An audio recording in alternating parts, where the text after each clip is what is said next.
We are forlorn, like children, and experienced, like old men. We are crude and sorrowful, and superficial. I believe we are lost.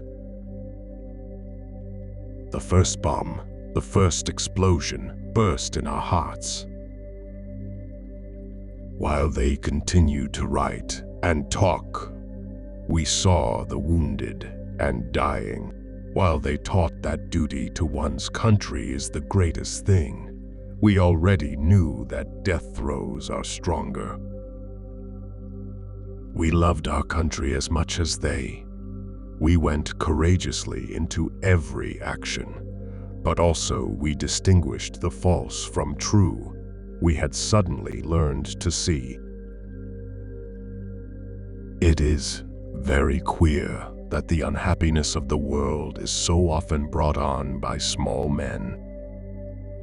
The war has ruined us for everything. For us, lads of 18, they ought to have been mediators and guides to the world of maturity, the world of work, of duty, of culture, of progress to the future. It will try simply to tell of a generation of men who, even though they may have escaped shells, were destroyed by the war. We are little flames, poorly sheltered by frail walls against the storm of dissolution and madness in which we flicker and sometimes almost go out.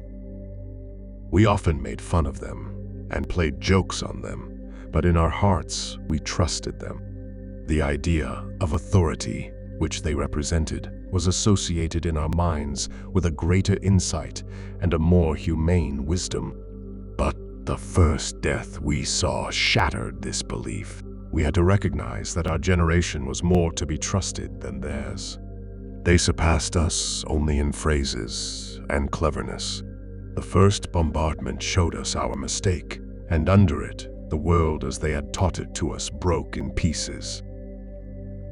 We are so completely played out that in spite of our great hunger, we do not think of the provisions.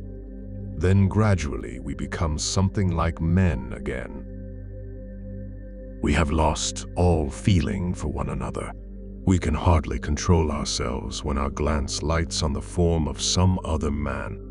We are insensible, dead men who, through some trick, some dreadful magic, are still able to run and to kill. How senseless is everything that can ever be written, done, or thought when such things are possible. We are no longer untroubled, we are indifferent. Our knowledge of life is limited to death. We always see it too late. Why do they never tell us that you are poor devils like us, that your mothers are just as anxious as ours, and that we have the same fear of death?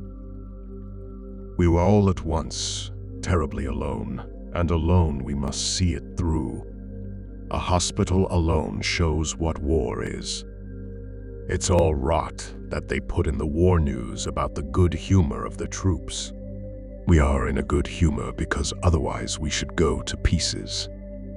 A word of command has made these silent figures our enemies. A word of command might transform them into our friends. They're too grievous for us to be able to reflect on them at once. If we did that, we should have been destroyed long ago. We are not youth any longer. We don't want to take the world by storm. We are fleeing. We fly from ourselves, from our life. We were 18 and had begun to love life and the world, and we had to shoot it to pieces. This book is to be neither an accusation nor a confession, and least of all, an adventure, for death is not an adventure to those who stand face to face with it. My heart beats fast. This is the aim, the great the sole aim that I have thought of in the trenches, that I have looked for as the only possibility of existence after this annihilation of all human feeling. I soon found out this much. Terror can be endured so long as a man simply ducks, but it kills if a man thinks about it.